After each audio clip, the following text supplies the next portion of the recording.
The podcast that you're about to listen to may cause some listeners to start shaking their booty to funky beats like this.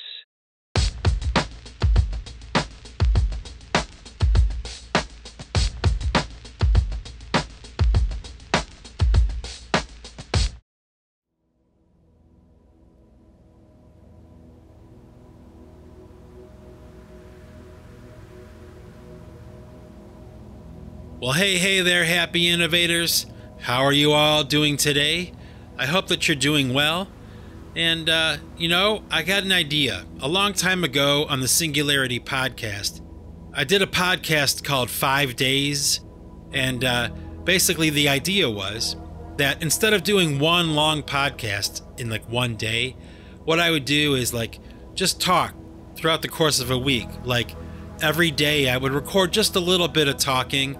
And then the next day I would record a little bit more and so on until I got 5 days worth of talking, and I'd release that as a podcast. So I thought, well, I'm getting to the 125 podcast mark, I'm there, I got there. So let's celebrate a little bit by having a little bit of a throwback to the 5 days idea. Okay, so this podcast will be another 5 days. So in the spirit of this thing, today is Monday, July 31st, 2023. I want to talk to you about this thing I had mentioned in a couple podcasts earlier called cymatics, spelled C-Y-M-A-T-I-C-S.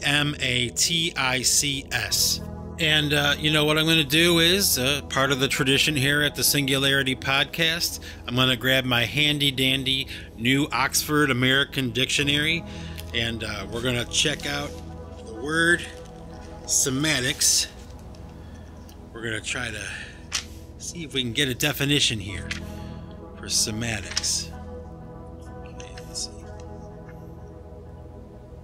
You know what? Oh my gosh, it's a first for the Singularity Podcast here. I looked for a word in my new Oxford American Dictionary, and you know what? There isn't the word and there isn't a definition. The book apparently is older than the word. That is pretty crazy. So, okay, I'm going to close that up, put that aside, and I'll give you the best explanation for cymatics that I can with my limited memory here. But cymatics is basically, from what I understand, this idea that sound waves, or how sound waves have an effect on water molecules. Okay? And while that may not sound like anything spectacular, okay, it actually is pretty spectacular, because what scientists are discovering through exploring this idea of pumping sound waves into water, okay, the music, depending on what notes are being played or at what tempo, and maybe like a symphony is playing or whatever kind of music or sound it is, it has an effect on the water molecules, and it actually makes them change shape. Now, to me, that is absolutely incredible. When I first saw this, because they have electron microscopes or whatever, looking at these water molecules as they're being hit by different tones. And you can see that these water molecules are changing into these absolutely gorgeous kaleidoscope formations, or like a snowflake. It's symmetrical and it's unique and it's beautiful and it's really kind of like geometrically complex. Well, this idea of cymatics is like taking that like way past that, okay? And the idea is, or the thinking is that the human body is made up of, what do they say, like 90% water. Like our bodies are made up of like 90% or 85% or something like water. So let's think about this here, okay? If it's true that music has an effect on water and has the ability to change the molecules of water, what kind of effect is music having on our bodies? Isn't that strange? Like, who would have ever thought that there would be some kind of connection like that? I mean, it is absolutely stunning. If you just type in the word, it's spelled C-Y-M-A-T-I-C-S, cymatics.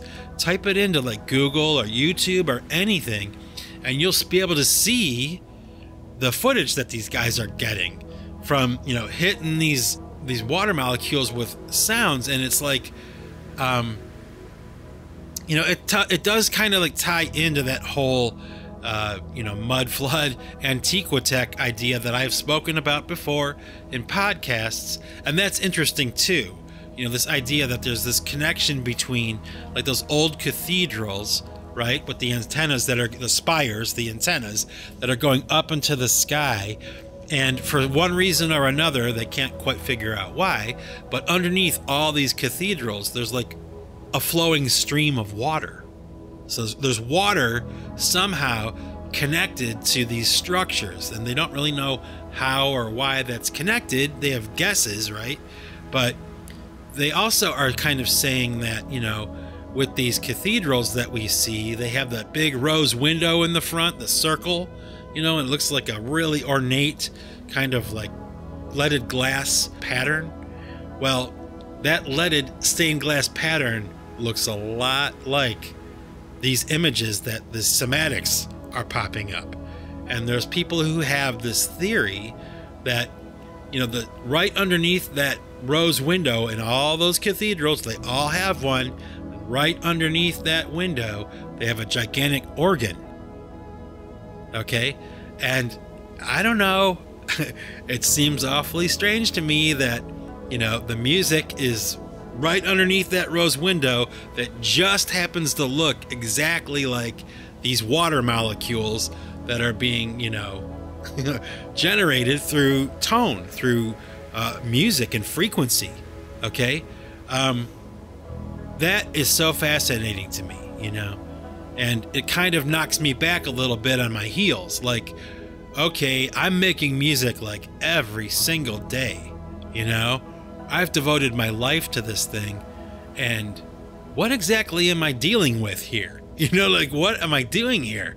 You know, because, you know, I've made music that people have told me, you know, it brings them peace, it makes them feel at ease, like that kind of thing. And, you know, that's certainly most of the time, you know, that's my intention, right? I mean, I like to make music that makes me feel good, right?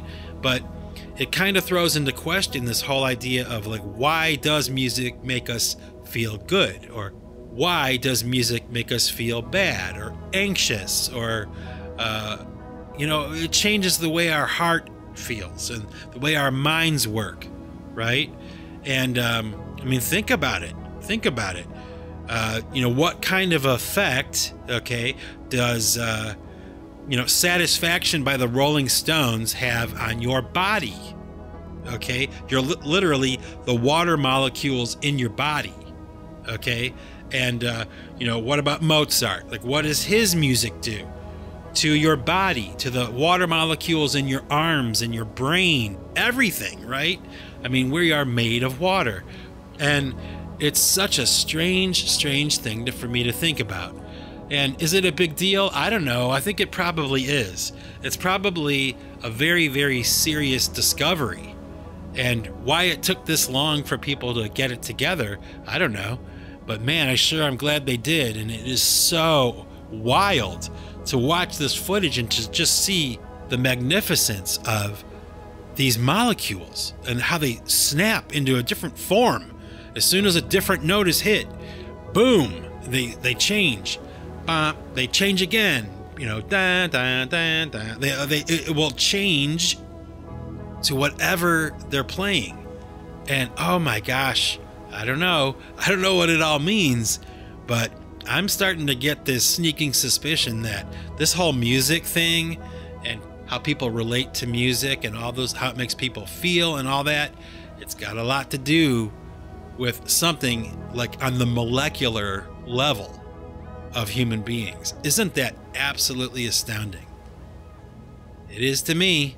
So, it also makes me think about this one guy I knew a long time ago. I was in a band with him, and we were kind of like getting into some philosophical debate, about music and the importance of music and all that. And I might have even mentioned this before in the past, but he was like really stupid, and we were in this argument, and he was kind of saying to me like, oh, music doesn't really matter. Music is really not that big of a deal. It's not that important to people's lives and all that kind of stuff. And I was just like, dude, I couldn't disagree with you more. I think that music is really important to people. It connects them with people that they love and events in their life or whatever. Music is very important. Let's not kid ourselves. But now, with this idea of semantics and this whole thing, I don't know. I got to kind of rethink everything. Like, I have this feeling, or I guess this idea now, that what I'm doing here, like with my life and what I've chosen to do, is very important. It's pretty serious business I'm in, don't you think? So yeah, I'm gonna leave it there. Semantics, folks, check it out. Talk to you tomorrow. Okay, so today is August 1st, 2023, Tuesday, and continuing with this 5 days thing here. And let's see, what did I want to talk about today? I had written something down, but I'm not going to go with that. Oh, I know what I want to talk about. The other night I was watching this thing on YouTube about Robert F. Kennedy, and his presidential run. And, there's this guy who's running his campaign named Dennis Kucinich. And it's kind of a funny thing, but my wife and I, when we lived in Cleveland, had an opportunity to kind of like meet Dennis Kucinich because he went to the same church that we went to. And we were just there, and I couldn't believe he was there. It was so funny. And Dennis Kucinich in Cleveland is kind of like a legend, And my wife and I have always kind of had like an affection for him because he is from Cleveland, and he's a smaller dude, and he's scrappy, and he's always kind of like involved somehow, Like when he tried to impeach George W. Bush, and all that stuff. It was like, we just have an affection for that guy, we love that guy, and we're rooting for him, but he's running the campaign for Robert F. Kennedy, and you can tell by the look on Kucinich's face, while Robert Kennedy is speaking, Kucinich is sitting right behind him, Actually, my wife and I call Dennis Kucinich Cooch, for short.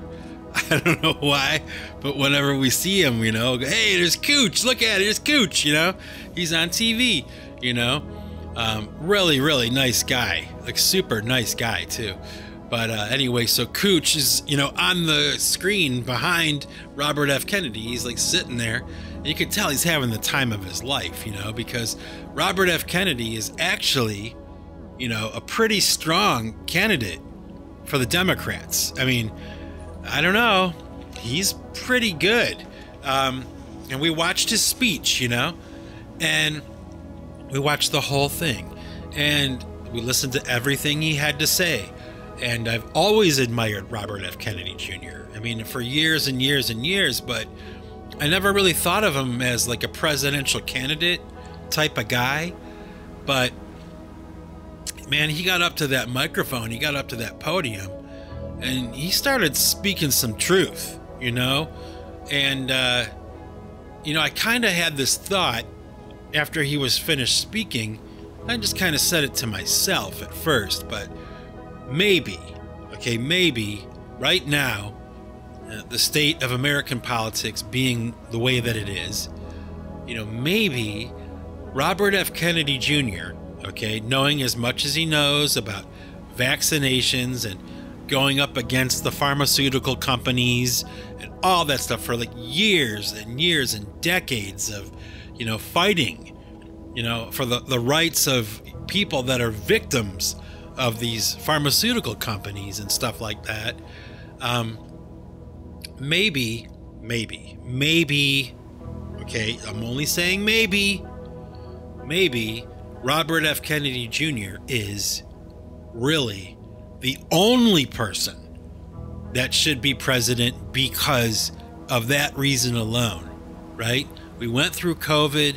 We went through all that stuff. You know, some people say that it's done. Some people just refuse to let it go. It's still going, you know, in some ways. And maybe in the next 4 years, you know, we may need somebody who really knows how to take those guys on. You know, maybe. I thought about that. I mean, I can't think of any reasons why I wouldn't want Robert F. Kennedy Jr. to be president. I can't, especially after hearing him speak.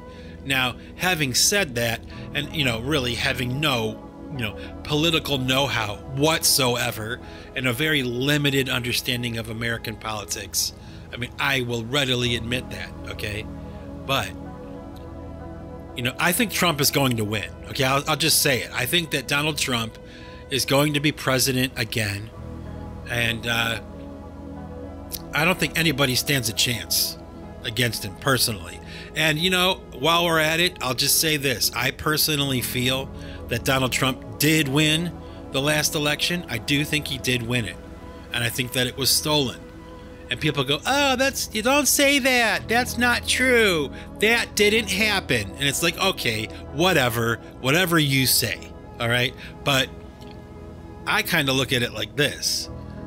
You know, Trump, yeah, you know, he got the election stolen. But do you guys remember back in 2000, and I'm not talking about the young kids here. I'm talking about the older people that voted back in the year 2000. Okay. If you weren't born, you know, before 2000, then don't listen to this. Okay. Because you're not going to like it. But the election in the year 2000, George W. Bush versus Al Gore, it was blatantly clear to me and blatantly obvious to me that that election was stolen. And people go, oh, that's not true. That's not true. Oh, bullshit. You guys remember the hanging chads? It was a shit show. It was ridiculous. And it was blatantly clear and obvious that something was not on the up and up. And Al Gore conceded. He lost, you know. I guess he lost. And I'll never forget that. You know, he won that election. And history is going to remember it one way, and the rest of the people are going to remember it another. You know, and that was wrong too. You know, when they stole the election from Al Gore, that was wrong too. So it was comeuppance. You know, that's how I see it. Like, what's good for the goose is good for the gander. And nobody likes to have their election stolen, you know. But to sit there, to me anyway, to say to me that you don't think that Donald Trump won the 2020 election, come on. You got to be kidding. It was so obvious. And I think maybe that was kind of the point, right? That it was obvious. Like, yeah, we're going to take it. And, you know, maybe they felt that he stole the election from Hillary and, you know, all that stuff. I don't know about all that. I don't know. And I don't know about this one either. But I do get a strong feeling that, yeah, Donald Trump won, and they were like rubbing his face in it. But I do think that Donald Trump is going to win. And I don't think it's going to be close unless there's some unforeseen candidate coming down the pike that we don't know about yet. Like, let's say, Michelle Obama, you know, like if she ran, or if like Hillary ran again, you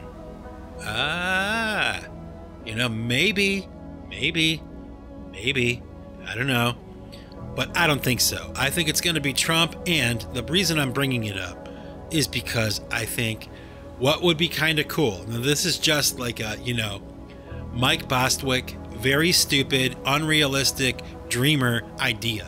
Okay. But what if Trump won the election and Robert F. Kennedy Jr. was his vice president? Wow. Wouldn't that be the coolest thing that ever happened in the past, like, 30 years? Wouldn't it be? Think about that. Like, Donald Trump wins the presidency and everybody, like, you know, loves him or hates him, but then he picks a Democrat to be his VP. You know? Think about that. That would be such a bold gesture to America and both sides of the aisle, you know? Like, there is this faction of people in America that are in the middle. You know, we just want the best candidate. We want things to go right for a change. That's all we want, right? And you can think what you want about Joe Biden and whatever. I don't really care. I don't want to talk about that. You know, I'm not into that. But I'll tell you what, okay? There was this one episode, okay? This is kind of a little bit off base maybe, but there was this one episode of that show called The West Wing. And the episode was called The Supremes. That was the name of the episode. So if you want to check it out, you can. But the basic premise of this one episode was that there was a Supreme Court justice who had died, okay? And it was a Republican. And there was another Supreme Court justice that was a Democrat that was older and was ready to retire. So rather than picking like some mediocre, you know, in the middle of the road, you know, not Republican, not Democrat, somebody who would like, speak to both sides, right? The president in this episode had the idea, or at least his staff had the idea, to have the Democrats pick a Democratic justice that they would pick and have the Republicans pick a Republican justice that they would pick, like their wish list, the best of the best, you know, and both would be appointed to the Supreme Court. And, you know, the idea was, oh, you can't do that. You know, you can't let that Democrat be the Supreme Court justice. He's our biggest enemy. And, oh, don't let the Republican, you know, be the Supreme Court. Oh, no way. We're not doing it. But in the end, at the end of the episode, you know, the idea was that the Democrats nominated the first female Supreme Court justice, and the Republicans picked a guy that, you know, that the Democrats hated. And I think from that episode of television in America, you know, it's just a TV show, that idea that sometimes, or maybe even like all the time, that's how it should be. You know, with something like the Supreme Court, if a Supreme Court justice dies or retires, they have a counterpart that's on the other side of the aisle. Like if a Democrat Supreme Court justice dies or retires, then the Republican Supreme Court justice retires as well. And they both get replaced by a Democrat and a Republican. Now think about that. It's a cool idea. And, you know, it may be pie in the sky and totally unrealistic. I get it. Okay. But I kind of have the spirit of that thinking in this idea that maybe, you know, maybe Trump is like wild enough and weird enough and, you know, really kind of like independent enough to ask a Democrat to be his VP. Wouldn't that be phenomenal right now in America, right now? If Donald Trump was not only elected to a third term, okay, but he had the foresight and the wisdom to unite America in such a way, you know, where he and Robert F. Kennedy Jr., who are, you know, friends for many, many years, they admire each other and they've helped each other out over the years, you know, so it's not like they're enemies or something, you know, have them on the ticket together, you know? Wouldn't that just be crazy? I don't even know if it's possible. I don't, but it's an interesting thought, isn't it? I think it is. I would love it. I would be so exhilarated to see a presidential candidate go that far out on a limb, you know, and be that different from any other president. But, you know, honestly and truly in the past, you know, that's kind of the way that it used to be. I don't know if people realize this, but a long time ago, if we had a Republican president, we had another party as the VP. That's the way that it used to go. So, you know, it's kind of a hearkening back to the way things used to be. But oh my gosh, what a shockwave it would send throughout the entire world, you know? Like, especially now with America being so divided, and that's all you ever hear about is how divided we are. Oh, imagine it. Imagine it. It would be so fascinating because Robert F. Kennedy Jr. is such a great candidate. He really is. He's knowledgeable. He's an old school Democrat. He wants to build, not destroy, you know? And same with Trump. Oh man, if that ever happened, oof, that'd be crazy. It would be so awesome. So yeah, that's all I wanted to talk about today. Tuesday, August 1st, 2023. Talk to you tomorrow.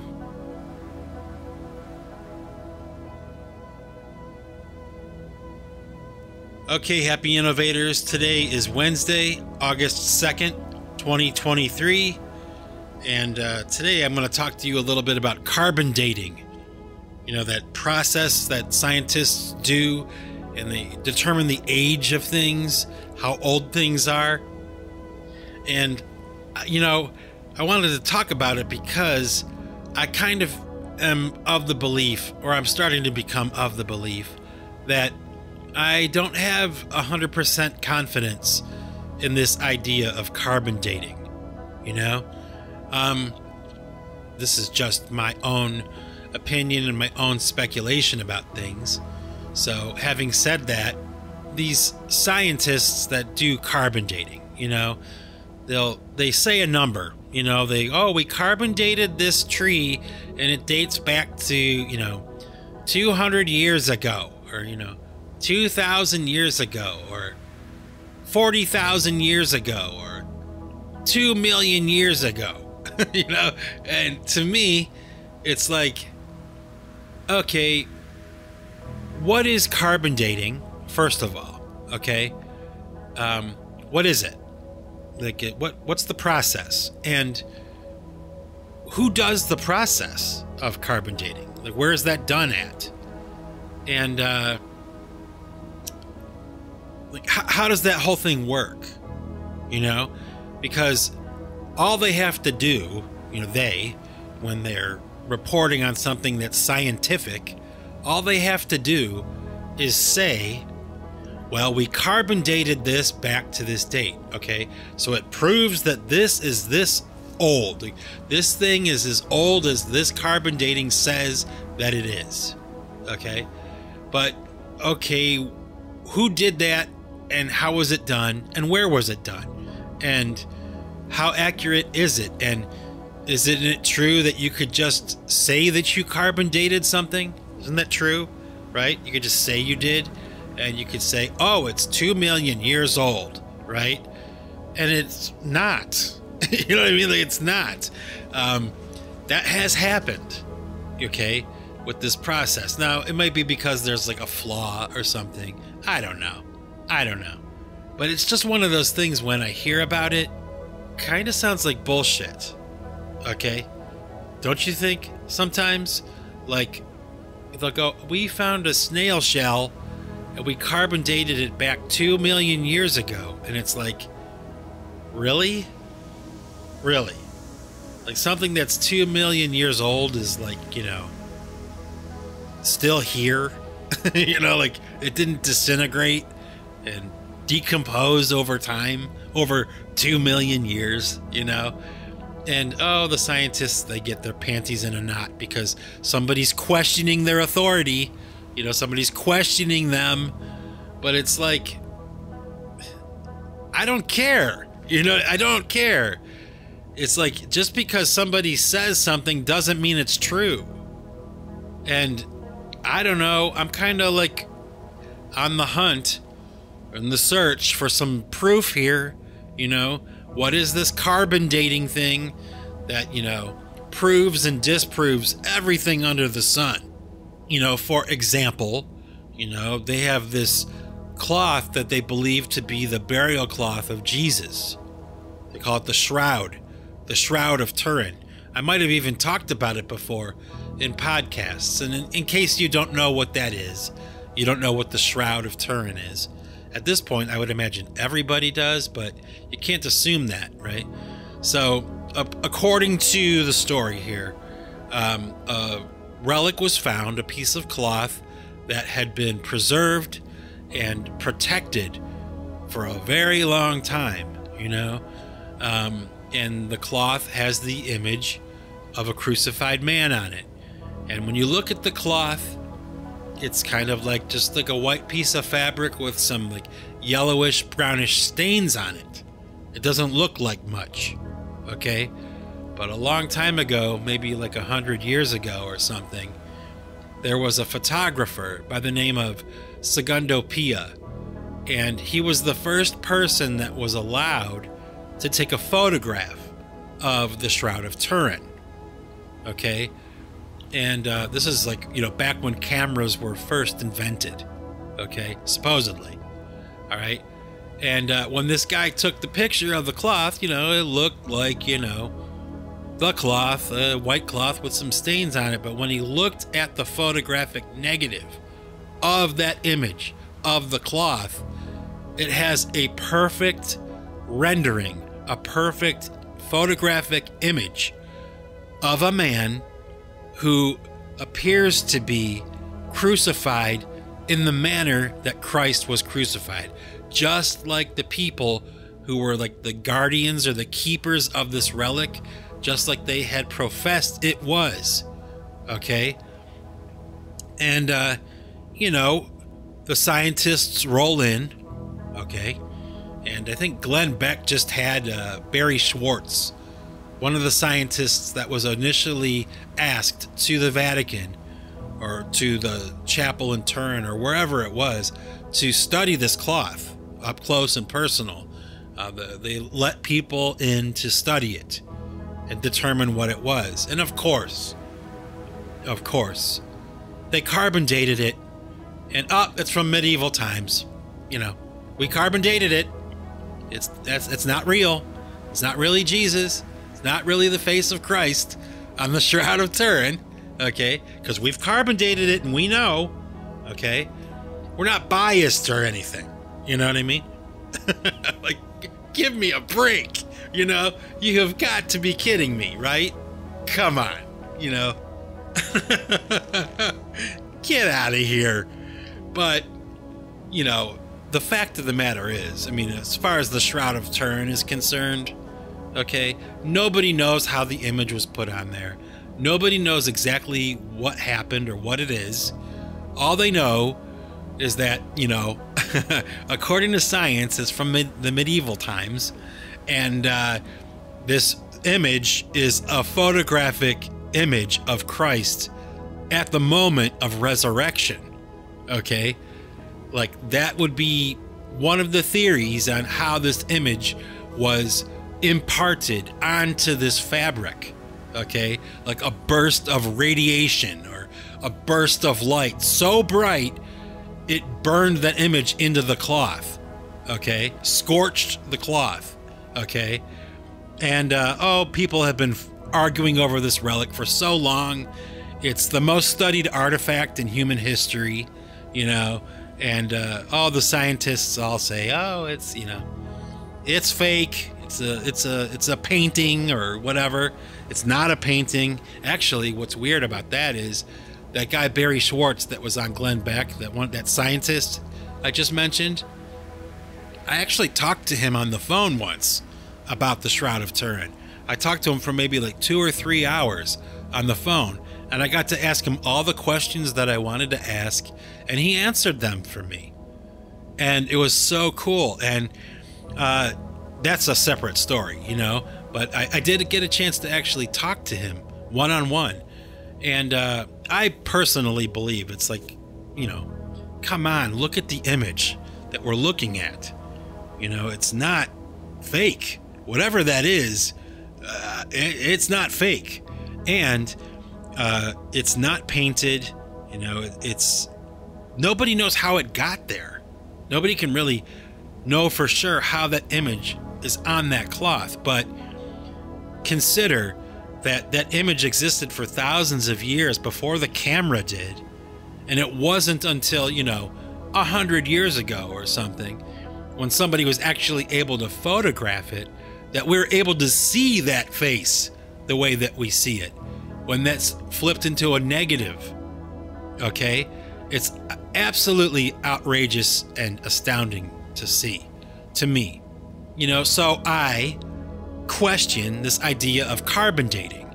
You know, like what is this carbon dating? What is it? Where is it done? Who does it? And like, how do we know that the results are accurate and trustworthy? I don't know. Maybe if you're listening to this and you know the answer to that question, feel free to let me know. I'll listen to you. I will hear you out. You know? Let me know. Otherwise, I don't know. What is this carbon dating thing? I don't know. That's all I wanted to say today. Take it easy. Talk to you tomorrow. Okay, happy innovators. Today is Thursday, August 3rd, 2023. And today I wanted to talk to you about this story about my dad. And just a short little story. I'm not sure if I've ever talked about this before on my podcasts, but I'm thinking about my dad a lot today in particular, and this idea came up. So a long time ago when I was really young and I was trying to get my first drum set together, you know, I knew this guy named Scott, and he had a really crappy drum set, but he had a hi-hat stand. You know, a hi-hat on a drum set are these two cymbals that are like on top of each other, and they have a pedal and a clutch attached to it. So when you step on the pedal, the cymbals close together and they make a sound. And you know, on a standard drum set, there's three elements to a drum set that really kind of make the drum set. You have a bass drum, the big round drum on the floor, you know, then you have a snare drum that's, you know, maybe 14 inches in diameter, 6 to 8 to 10 inches deep. It's the one that's right between your legs, okay? And then on your left-hand side, if you're a right-handed drummer like I am, you have the hi-hat. Now with the hi-hat, snare drum, and the bass drum, you could pretty much play anything. You know, you can make it work, okay? And at the time, I had a bass drum, I had a snare drum, but I didn't have a hi-hat. And this friend of mine, Scott, had a hi-hat that he was getting rid of. So, you know, I said to my dad, you know, I really wanted to buy this hi-hat. It was like $50 or something, you know? And my dad was kind of, I don't know. You know, oh, Dad, come on, please. I really, really want this. I really, really want this, you know? I don't know. It sounds like it's junky, you know? It's not worth $50, you know? And, I was heartbroken. You know, I was just like, oh, this getting a drum set thing for me when I was young was like an uphill climb, you know? It's such an expensive instrument.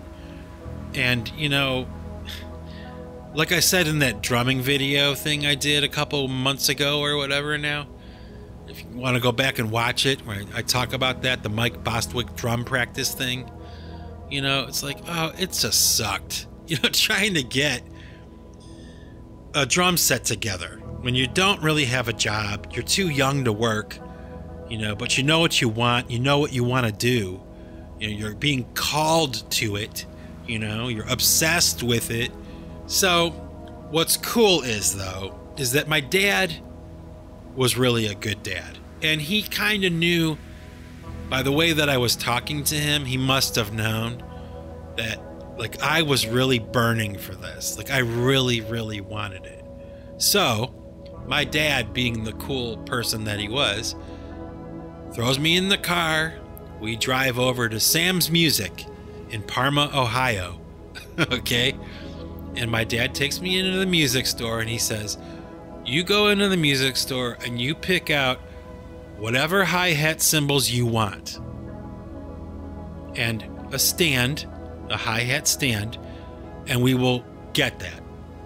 At the time, I was just like beaming. You know, I was so grateful because it made me really realize how much my dad loved me, you know. yeah, he was buying me something, but it wasn't really about the money. It was about the gesture to me. I come from a family of 6 kids. We didn't have a lot of extra money around. But he knew that I wasn't playing around. Like, this was a passion for me, And, I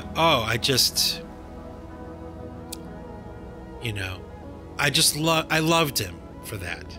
I loved him for that. And, I still have in my studio, I'm looking at it right now, okay?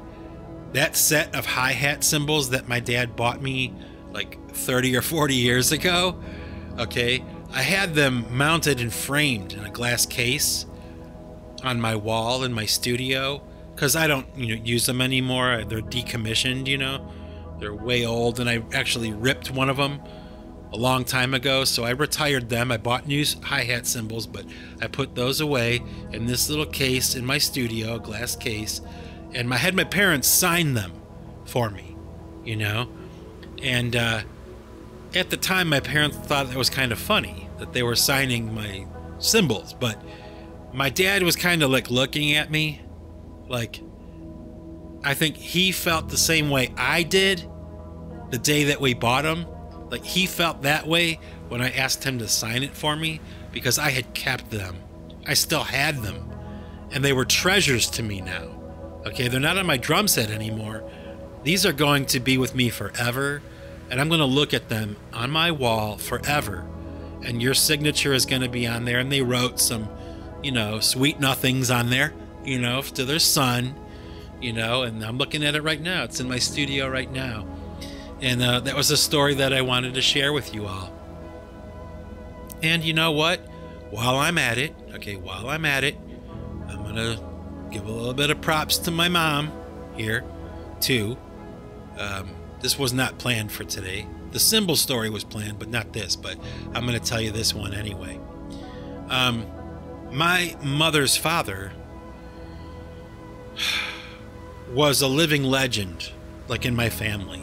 When he was alive, he was unlike any other person I've ever known before, or probably ever will know.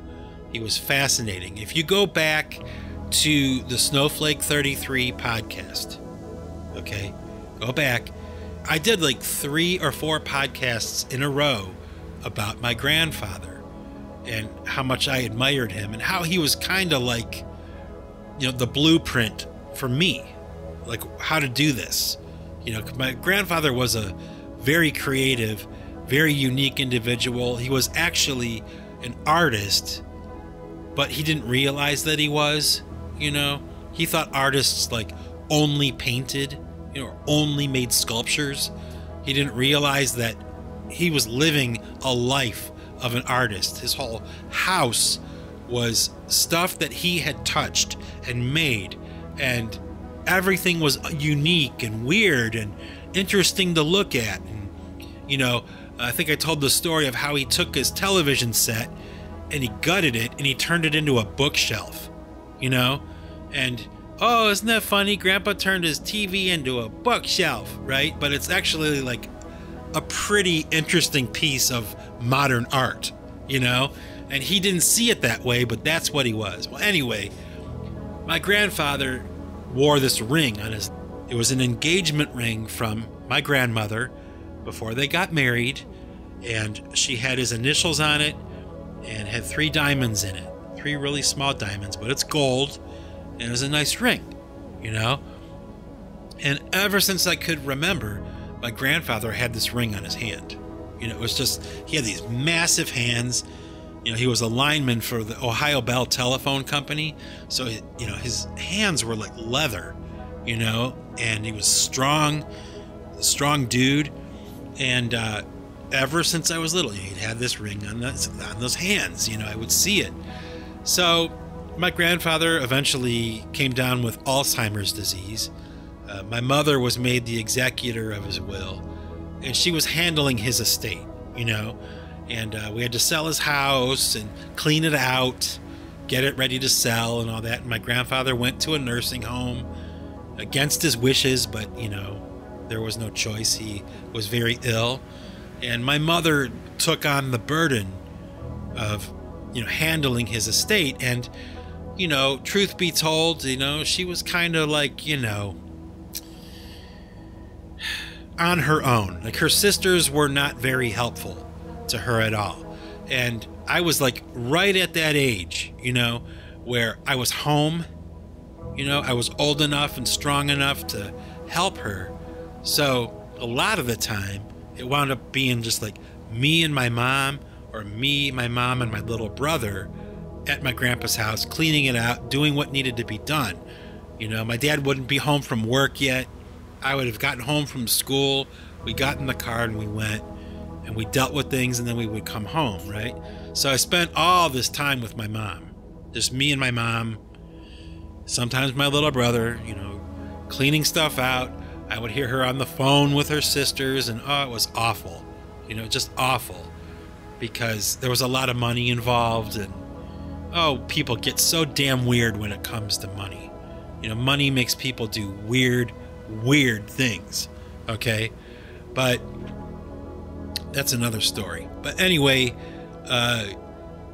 what happened was my mother wound up, as the executor of my grandfather's estate. She didn't take any money or any payment or anything, but she did take one thing.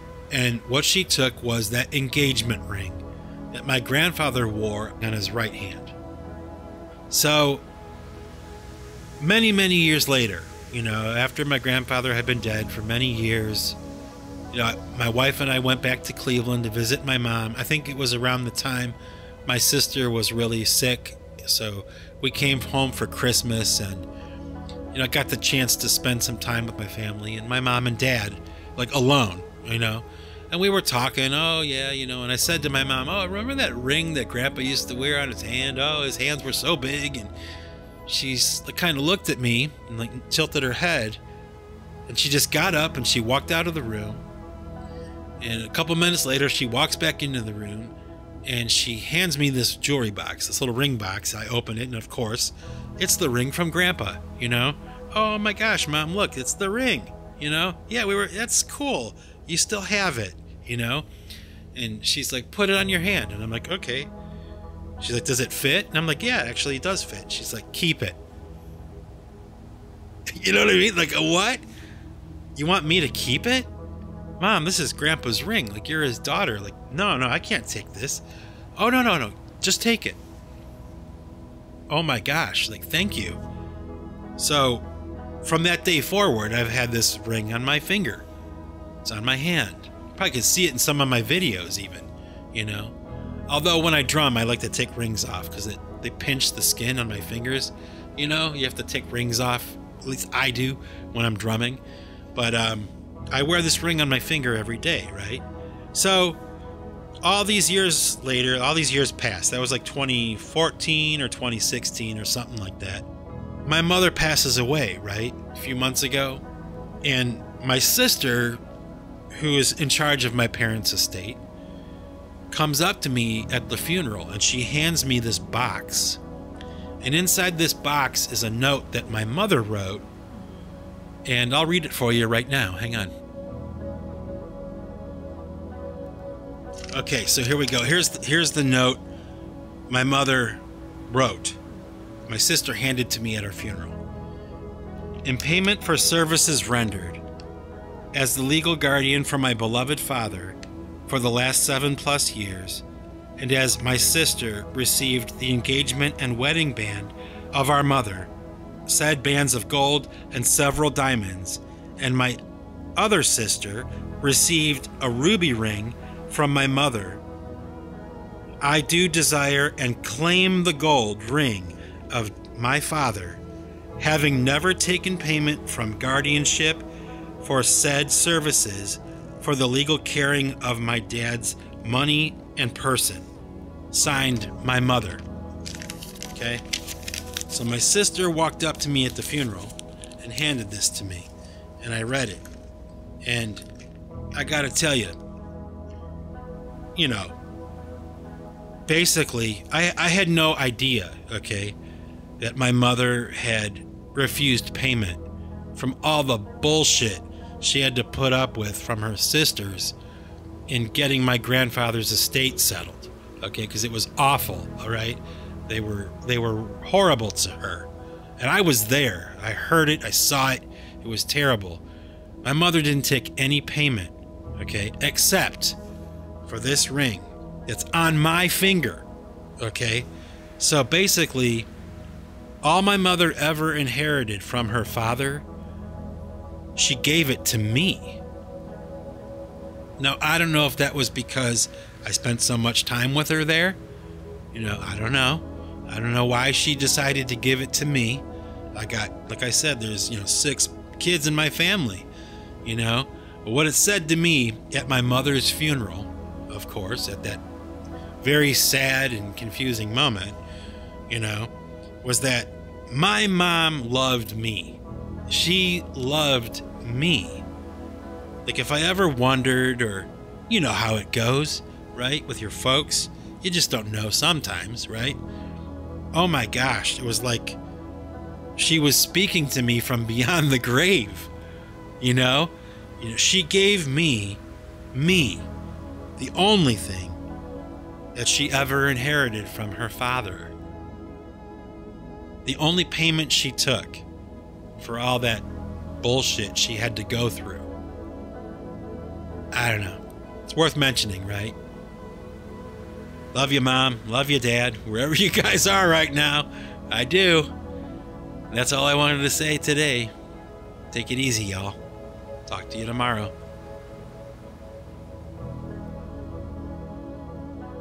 Okay, happy innovators. Today is Friday, August 4th, 2023.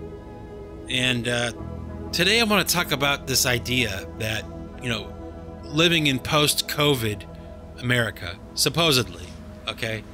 I wanted to talk a little bit about how there are still some people that are wearing masks.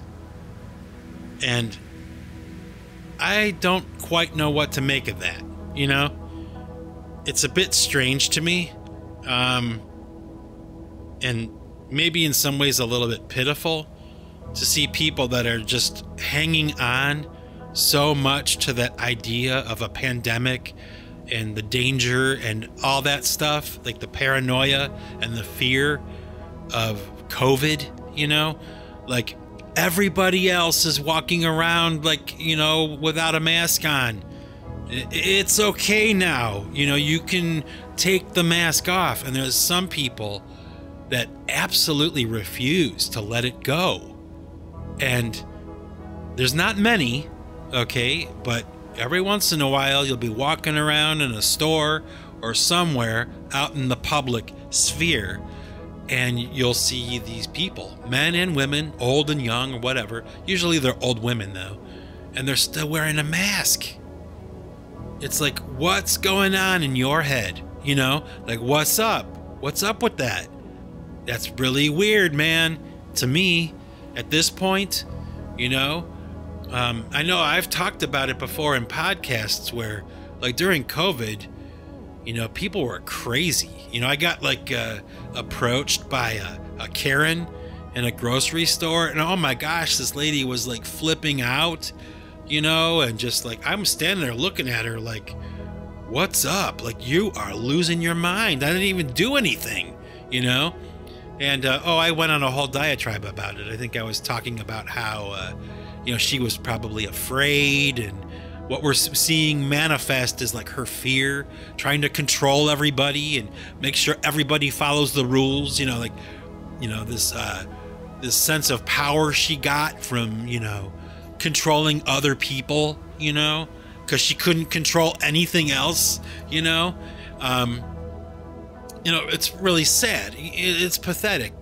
This idea that now in 2023, and there's no more pandemic, and there's still these hangers-on, they just will not let the mask thing go, and they want that fear. They need to have that fear, Isn't that sad? I think it's sad. I mean, there's not really much more to say about it, but I did want to talk about it because I think it's just sad, yes, pathetic, unusual, okay? And, there might be a couple screws loose there, if you're still kind of like afraid, like what's going on in your noodle? You know, you really probably need some therapy or something. You know what I mean? Like, what's going on? Are you okay? Like, what is your life like where you're still wearing a mask to the grocery store? You know, what the hell is going on? You know, oh, it's just like, you know, we will probably live, you know, the rest of our lives never truly like being able to forget about COVID. You know, it's just one of those things. It's like, it's never gonna go away like entirely. You know, there's always gonna be those people that are out on the fringe like that just won't let it go. They can't. I don't know. I didn't bother asking. You know, I don't go up to them and say, hey, what's up with the mask? You know, I wish that I could, but if I did, I don't even know what kind of response I would get. You know, people are so crazy now. You know, it's just like, I don't know. Maybe you guys know what I'm talking about, but you know, sometimes when you're out in public and you engage people just on a social level and you just talk to them, people are freaking weird now. I mean, I'm weird, okay? I will admit that. I'm eccentric, okay? I know that. And I don't care. I am. But I'm not like freaked out. You know what I mean? Like, I don't walk around like freaked out. I don't. And oh my gosh, the people that I see and talk to sometimes, complete strangers, you know, they, you know, COVID, in my opinion, has caused a lot of people to like lose their minds. I really think so. I think that fear, for whatever reason, with some certain people, it shook them to their foundations. You know, I can't imagine that happening, but it did, I guess, for some people. You know, for me it didn't, but that doesn't mean anything. If just because I don't feel that way doesn't mean other people won't. But it doesn't make it less weird, does it? Do you guys know what I'm talking about? Do you agree with me? And you know, on the other hand, okay, maybe, okay, we shouldn't forget about COVID. You know, like there's an election coming up, and there's votes to be cast. And a lot of people lost their ass with COVID. Their lives were destroyed by that stupid thing, you know? It was so stupid. I mean, can we all admit that now? At least that COVID was just like this era of absolute stupidity, you know? Just the most stupid, mindless stuff going on. And we should not let them forget. You know what I mean? Like, no, we're not gonna like forget. I remember. It sucked. And you know what? Somebody should answer for that. Because it sucked. People lost their businesses. They lost their jobs, their livelihood. They lost their houses. You know, some people lost everything. And some people lost family members that were, you know, I don't know. They got COVID and they died, you know? It's like, I don't know. Maybe there's something to that. Like, yeah, let's not forget. You know, maybe let's not forget. You know, on the one hand, it's nice to think, okay, it's over. You can take the mask off now. Please, you know, you're okay. Everything is okay. You can take your mask off now. But at the same time, I don't know. Maybe it's like, you know what? Let's not forget. Let's not forget. You're right. You're right wearing that mask. You remind me that was bullshit, what happened and the way it went down. It was really, really destructive and bad. And for the most part, you know, I don't know. You can't say that it destroyed America, but whoa, it came pretty damn close, didn't it? You know? Let's not do that again. You know what I mean? Let's not do that again. You know what I mean? Let's not do that again. I'm sure you know what I mean. And so, my happy innovators, that's it for this episode of the Singularity Podcast. Another 5 days. And you know what? Maybe I'll do this again next time. So, peace out, everybody. Take care of yourselves. Be happy. Have fun. And remember, folks, my happy innovators, If you want to keep what you've got to give it away. Take it easy, everybody.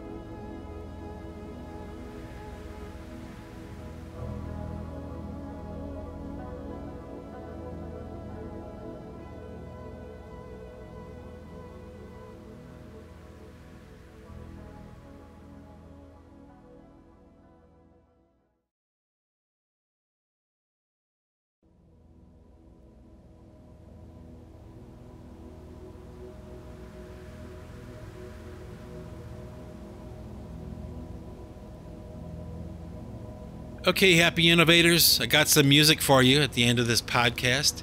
And today what I'm going to do is I'm going to share with you a version of the song Monachine by PC3. Now, I know, like either the last episode or the episode before that, I shared with you the PC3 version of Monachine. But what I'm going to share with you today is a version of Monachine that was never released really to the public. Okay, there was a version of Monachine that I did, mixed down, a special mix of it that I gave to a friend of mine whose son was doing snowmobiling videos, and she asked me if I would give him some music for his snowmobiling videos. And of course I obliged because I loved this woman. She was such a great friend of mine, you know. And she went to bat for me a few times and really went out on a limb for me. And I was grateful, and I'm glad to let her son have a piece of music, like privately, just for him. You can use this. You're the only person who's got this mix of this song. This is for you and your mother. And unfortunately, that friend of mine passed away from COVID. Yeah, she did. She died, and still can't believe she's not around, because in case I didn't mention it before, I really loved this woman. She was great to me. She was great to me, and she was a good friend. And all of a sudden, she was gone, just out of the blue, gone. And I love her husband too, her whole family. So there you go. And this is the private mix for my good friend Sue's son and his snowmobiling videos. Check it out. Take it easy, everybody.